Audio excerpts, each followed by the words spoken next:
Hi guys, welcome to my YouTube channel commerce divine. ಎಲ್ಲರಿಗೂ ಕೃಷ್ಣ ಜನ್ಮಾಷ್ಟಮಿಯ ಶುಭಾಶಯಗಳು. So today we are going to learn about the Z test. Z ಟೆಸ್ಟಲ್ಲಿ ಪ್ರಾಬ್ಲಮ್ಸ್ನ ತಿಳ್ಕೊಳ್ತಾ ಹೋಗೋಣ. We have a different problems under that test of significance of a single mean. First one. Second one is test of significance of difference between two means. And third one is test of significance of sample proportion. And fourth one is test of significance of two sample proportion. So now we are going to learn about the test of significance of a single mean, that is first one, that is type 1. So here the question is like a simple one, a sample of 50 pieces. So 50 pieces of samples, what we learned in earlier classes was the sample should be more than 30. It is considered and tested under Z test. If it less than 30, which test is to be conducted? Please comment on the comment section. I'll comment ಮಾಡಿ. So ಯಾವ ಟೆಸ್ಟ್ನ conduct ಮಾಡ್ತೀವಿ if it is the sample size was less than 30. So problem ಕಡೆ ಬರ್ನಿ. The sample of 50 pieces of a certain type of string was tested. So ಇಲ್ಲಿ ಒಂದು type of ಸ್ಟ್ರಿಂಗ್ನ test ಮಾಡ್ತಾ ಇದ್ದಾರೆ. Under that mean breaking strength turned out to be a 15 kgs. So mean breaking strength is 15 kgs. Sample has been drawn from the population of string. Sample population in the pick ಮಾಡಿರೋದು, that is mean breaking strength ಬಂದು 16 kgs.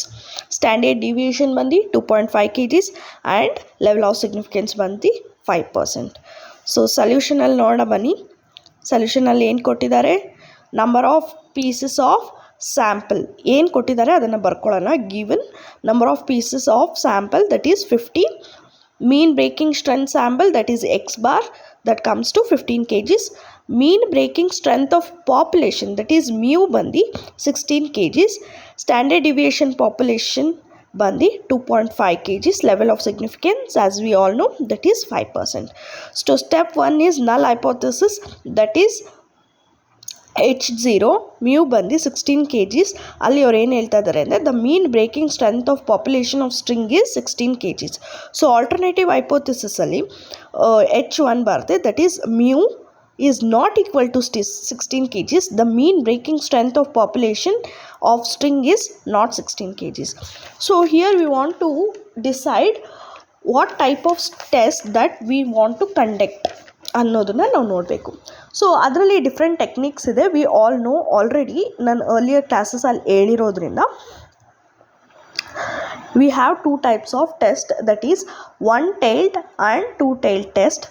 So one tailed ಟೆಸ್ಟಲ್ಲಿ ನಾವು ಕ್ವೆಶನಲ್ಲಿ ಈ ಥರ ಪದಗಳು ಬಳಕೆ ಆದರೆ ನಾವು ಒನ್ ಟೈಲ್ಡ್ ಟೆಸ್ಟ್ ಮಾಡ್ತೀವಿ, ಇಲ್ಲಾಂದರೆ ಟೂ ಟೈಲ್ಡ್ ಟೆಸ್ಟ್ ಮಾಡ್ತೀವಿ. ಯಾವ ಥರ ಪದಗಳು ಬಳಕೆ ಆದರೆ ಒನ್ ಟೈಲ್ಡ್ ಟೆಸ್ಟ್ ಮಾಡ್ತೀವಿ ಅಂದರೆ less than, more than, greater than, smaller than, taller than, superior, inferior, increase, decrease, at least, at most, only, improved. ಈ ಥರ ಟರ್ಮ್ ಬಂದಾಗ ಅಥವಾ ಈ ಥರ ವರ್ಡಿಂಗ್ಸ್ ಬಂದಾಗ ನಾವು ಒನ್ ಟೈಲ್ ಟೆಸ್ಟ್ ಮಾಡ್ತೀವಿ, ಅದರ್ವೈಸ್ ನಾವು ಟೂ ಟೈಲ್ ಟೆಸ್ಟ್ ಮಾಡ್ತೀವಿ. ಬಟ್ ನಮ್ಮ ಇಲ್ಲಿ ಕ್ವಶನಲ್ಲಿ ಈ ಥರದ್ದು ಯಾವುದೇ ಪದಗಳು ಬಂದಿಲ್ಲ, that wise we are doing a two tail test. So two tail ಟೆಸ್ಟಲ್ಲಿ ಅಂಡರ್ ಒನ್ ಟೈಲ್ ಟೆಸ್ಟು ಏನು ಮಾಡ್ತಾರೆ ಅಂತ ಕೂಡ ನಾನು ನಿಮ್ಗೆ ಹೇಳ್ತೀನಿ. ಒನ್ ಟೈಲ್ ಟೆಸ್ಟಲ್ಲಿ ಆಲ್ಟರ್ನೇಟಿವ್ ಹೈಪೋಥೆಸಿಸ್ನ mu that is mu is greater than 16 kgs ಇದ್ದರೆ ರೈಟ್ ಟೈಲ್ ಟೆಸ್ಟ್ ಮಾಡ್ತಾರೆ.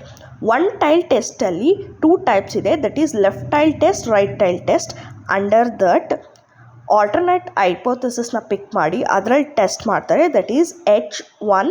That is mu is greater than 16 kgs, that comes to right-tiled hypothesis, and H1 is mu is less than 16 kgs, that comes to left-tiled test.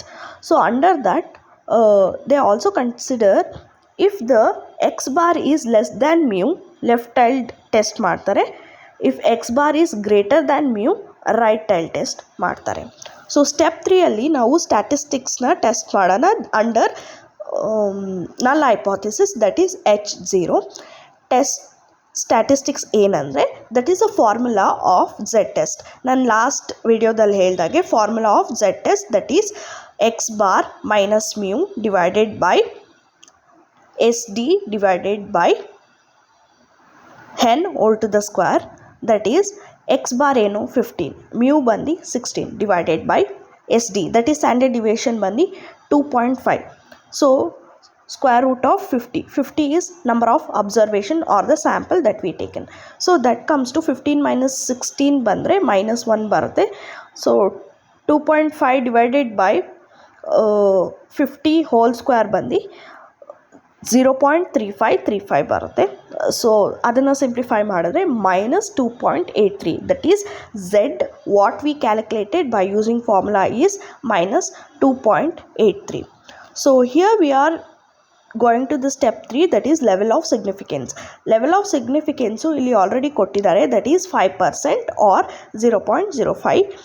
So ಅಲ್ಲಿ tabulated value of Z at 5%. So level of significance ಹೇಗೆ 2 tail ಟೆಸ್ಟಲ್ಲಿ calculate ಮಾಡ್ತೀವಿ ಅಂದರೆ, so here 5% level of significance ಕೊಟ್ಟಿದ್ದಾರಾ? Okay, ಕೊಟ್ಟಿದ್ದಾರೆ.